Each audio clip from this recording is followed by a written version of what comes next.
This whole scene, everybody dies.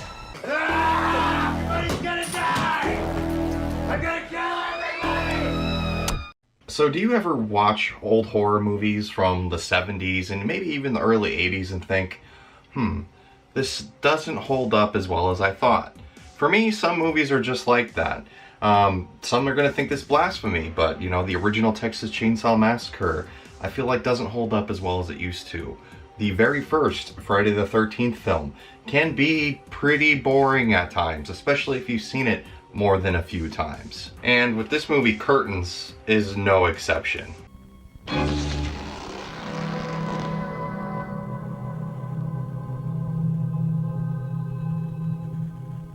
Curtains is a movie that I bought because it was something I saw online. It was a lot of postings I saw on Instagram of a clip of that film looking so creepy and looking so cool that I knew I had to get it. I had to see it. Now, regrettably, the movie is boring as heck. It is boring as all fuck. This is a 90-minute movie. And within this 90 minutes, you're sitting around most of the time just waiting for something to happen. A lot of dialogue that has no relevance to the movie. There's also a lot of scenes that are just B-roll, it almost seems like, of you just watching scenes of outside and watching scenes of the house and watching scenes of the different actresses within the movie just go about their daily routines, which is extremely, painfully boring. The premise of Curtains is actually pretty good. It was something I thought was going to be a real interesting film plot and something I hadn't seen done very much. An actress wants to play a part in this new movie or play, I guess, that's going on. It's really hard to distinguish between the two because they don't talk about it very much within the movie. But an actress wants this part really bad, and the part happens to be a part of a crazy woman. So she puts herself in a mental institution so she can get a feel for what it's like. While at the same time, her scumbag boyfriend director of this entire play or movie goes on to direct the film without her and leaves her committed in this hospital. But once she finds out that this director is carrying out this movie and casting without her, she decides to leave. And when she gets there, people and the actresses that are there to do this role, this film, and try to get it, start dying off. They're being killed by someone wearing the mask of this crazy woman that's supposed to be the new role for this movie.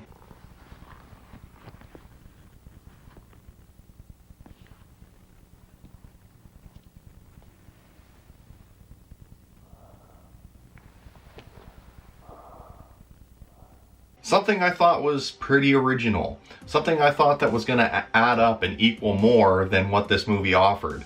I thought I was going to see more of like a Clue type scenario mixed in with a horror murder mystery type of thing. But really what it was like the really bad 70s horror movies that I've seen just recycled. It felt like a generic 70s horror movie where you see a lot of just filming of B-roll. Like I said, it's just a lot of shots of nothing. It's a film that tried to take itself way, way too seriously. And the back of the box makes me laugh. The classiest, most chilling thriller to come along in quite a while. Rich in surprises of gripping, sensuous nature. The Hollywood Reporter wrote this. Now, I don't know what to say about that review, but honestly, for me, this movie was a bore fest. It was one of the boringest films that I have seen for a horror movie in quite a while, actually. I've seen plenty of movies from the 1940s, the 1950s, 60s, 70s, 80s, and 90s. I know what horror movies are supposed to be, and I know how they go along in their different generations at this point. This very much, even though it's filmed in 1983, has 1970s written all over it of how the film was directed, shot, and how just the actresses portrayed themselves. It was very much centered around showing a little bit of, you know, nudity in order to get people to stick around, I think. With actresses going like, doing that classic line where they're screaming and holding the side of their head for some reason, which was like a huge thing in the 70s and 80s. The part that I would see online is the part that I even shared on my Instagram post of this film, is probably the most creepiest and coolest part of the film. The part where the lady's ice skating and she finds this creepy doll and the girl with the sickle is chasing her down on the ice. That's the coolest part of the movie. And the sad thing is that happens probably within the first, 40 minutes of the movie. After that, it is nothing special. The kills are nothing special. The murderer is nothing special. And the twist. This movie thought its twist was really, really good. You could tell that they thought this was going to be like Luke Skywalker finding out Darth Vader was his dad moment. What? You? Why? It's not. It's not, and it makes the movie more confusing, is what it does. The thing about this movie also that bothers me is that this is a high collector's piece when it comes to VHS horror movie collecting. This movie is not worth the money that people pay for it. If you look on eBay right now, you see this movie going for up to like $60, $70, $80. This movie is not worth it. Sure, this artwork is very, very cool, but it does not make the movie cool. It does not make the movie worth that much money, I can tell you that. I think what's most disappointing about this is because, like I said, the premise had a lot of promise, but it was just executed so poorly and just drug on for so long. 90 minutes? This movie should have been an hour with what happened in it. Really. You could tell whoever's in charge of writing and directing this film really thought this was gonna be something special. This was gonna be some like art house classic, and it's not. If I were to grade this movie on a scale of 1 to 10, I'd probably give it a 4. It was that boring, and for the 90 minutes that I had to sit and watch this movie, it was not worth it. I can now say I've seen it, I can say that I own it, but after I've watched it, it's almost like, yeah, I own it, so what? It's nothing special at all. And this whole thing right here with the doll, the crazy doll as the cover in this movie, the doll plays almost no role in the movie. I don't understand why the doll was the focal point, because the doll shows up probably 3 times in the entire movie. Once in a dream sequence, once out in the snow, and then once like on a floor. It has no relativity to anything that's going on within this movie at all. It's kind of something that even disappears at the end of the film. It's like it never existed to begin with.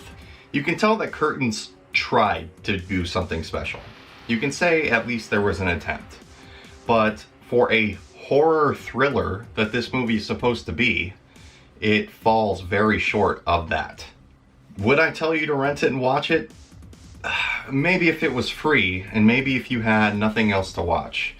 I don't like shitting on old horror movies, and I don't like picking movies apart that some people think are so good, but you know what? This movie deserves it. It's boring, the kills are average, and some of the kills you don't even see. They like do these cheap things where it just zooms in on someone's eyes when they die, or they borrow, House on Haunted Hill, where there's someone's severed head inside of a toilet. That looks like a doll. It looks stupid. I wouldn't recommend buying this movie. I mean, if you're a hardcore horror movie VHS collector like me, you're probably already gonna get it, or you own it already. But as far as watching it goes, it's nothing to brag about. Anyway, guys, I hope you enjoyed this video. Be sure to hit the like button, subscribe, and I'll see you on the next movie review.